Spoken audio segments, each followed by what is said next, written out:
کیا خدا کی تعریف کی جا سکتی ہیں؟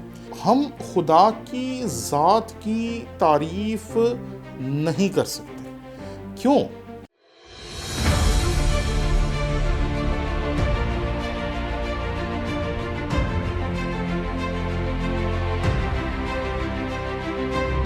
ہمارے چینل کو لائک کریں، شیئر کریں، سبسکرائب کریں، اور اگر آپ کو پسند آئے تو ہمارے ان ویڈیوز کے لنکس کو لے کر آپ اپنے دوستوں، عزیزوں اور رشتہ داروں تک بھی پہنچائیں،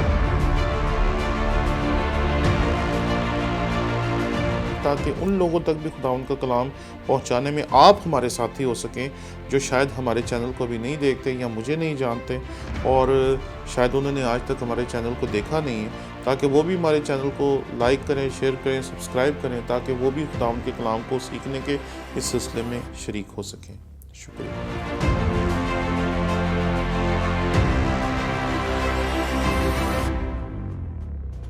مسیح یسوع کے عظیم و جلیل نام میں آپ کی سلامتی ہو۔ میرا نام پادری پروفیسر ٹونی ولیم ہے۔ آج اس ذات کے بارے میں سیکھنے جا رہے ہیں جس نے اس کائنات کو ذات بخشی، جس نے اس کائنات کو وجود بخشا، جس نے اس کائنات کو بتایا کہ ہونا کیا ہوتا ہے، جس نے اس کائنات کو ہونا سکھایا، جس نے اس کائنات کو تخلیق بخشی، جس نے اس کائنات کو بنایا، جس نے اس کائنات میں ہر ایک ہستی کو وجود بخشا، اس ہستی کے بارے میں ہم کچھ بات چیت کرنے جا رہے ہیں۔ اور میں سمجھتا ہوں کہ ہماری یہ جو گفتگو آج سے شروع ہوگی، یہ سلسلہ وار ہوگی، اور یہ ایک میری کتاب ہے آنے والی جس کا یہ حصہ ہے جو میں آپ کے سامنے پیش کرنے کی کوشش کروں گا۔ کچھ عرصہ پہلے میں نے آپ سے یوٹیوب کے پلیٹ فارم سے ایک سوال پوچھا تھا کہ کیا خدا کی تعریف کی جا سکتی ہیں؟ تو بہت سارے لوگوں نے کہا ہاں، بہت سارے لوگوں نے کہا نہیں، بہت سارے لوگوں نے بہت ساری باتیں کی۔ تو ہم خدا کی ذات کی تعریف نہیں کر سکتے۔ کیوں؟ کیونکہ جب بھی آپ کسی کی تعریف کرتے ہیں تو آپ اس کی ذات کے گرد خط کھینچتے ہیں کہ یہ شخص یہ نہیں ہے، یہ ہے۔ تو آپ جب بھی کسی شخص کی تعریف کرتے ہیں تو اس کو حدود میں قید کر دیتے ہیں، اور جب بھی آپ کسی کی تعریف کرتے ہیں تو آپ کامل تعریف کبھی اس شخص کی کر نہیں سکتے۔ جب بھی آپ کسی کی تعریف کے جتنے مرضی پل باندھ لیں، کچھ نہ کچھ اس کی ذات کا ایسا رہ جاتا ہے کہ وہ آپ بیان نہیں کر پاتے۔ کچھ عرصہ پہلے میرے ایک دوست نے مجھے فون کیا اور اس نے میری خدمت کے ان سالوں کے بارے میں مجھے یاد دلایا جو میں نے گجرانوالہ تھیولوجیکل سیمنری کے اندر گزارے تھے اور جنہیں میں فراموش کر بیٹھا تھا۔ اور اس نے مجھے بتایا کہ آپ کو یاد ہے آپ نے سیمنری میں یہ کیا، آپ کو یاد ہے آپ نے سیمنری میں یہ کیا، آپ کو یاد ہے آپ نے سیمنری میں یہ کیا۔ یقین مانے وہ سب کچھ میرے ذہن میں سے نکل چکا تھا، اور میں بھلا بیٹھا تھا کہ میں نے وہاں یہ کام بھی کیے تھے۔ بالکل اسی طریقے سے جب ہم کسی شخص کی ذات کے بارے میں بات کرتے ہیں تو ہم اس کی ذات کے بہت سارے پہلوؤں کو پیچھے چھوڑ جاتے ہیں اور بہت سارے پہلوؤں کو بیان کر جاتے ہیں۔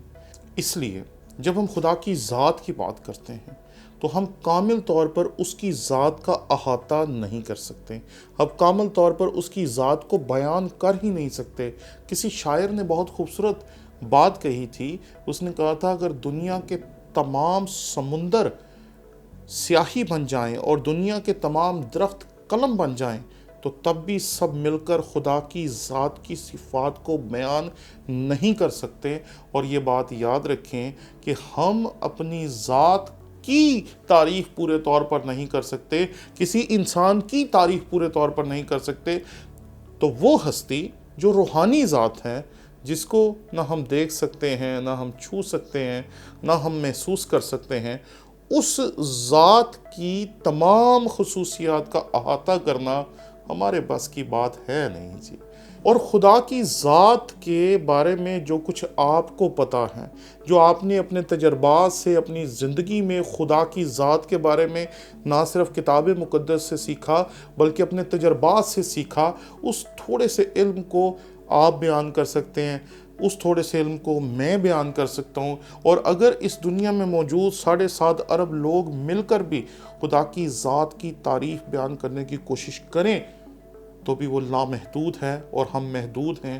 وہ جہاں تک ہے اور جتنا عظیم ہے اور جتنا قدیم ہے اور جتنا جلالی ہے اور جتنا پرفضل ہے، ہم اسے بیان کر ہی نہیں سکتے۔ اس لیے ہم کبھی بھی اپنی سمجھ میں خدا کو پورے طور پر سمجھ نہیں سکتے، اپنے ذہن میں اس کو پورے طور پر جان نہیں سکتے، اور جب اسے پورے طور پر جان نہیں سکتے تو پھر اسے پورے طور پر بیان بھی نہیں کر سکتے۔ اس لیے ہم سب اپنی اپنی اوقات اور اپنی اپنی حدود کے مطابق خدا کی ذات کے کچھ پہلوؤں کو بتا تو سکتے ہیں، لیکن پورے طور پر اسے بیان نہیں کر سکتے۔ آئیں جس حد تک بھی اسے ہم جان چکے ہیں اس حد تک اسے پیار کریں اور اسے اور جاننے کے سفر کو جاری رکھیں۔ شکریہ۔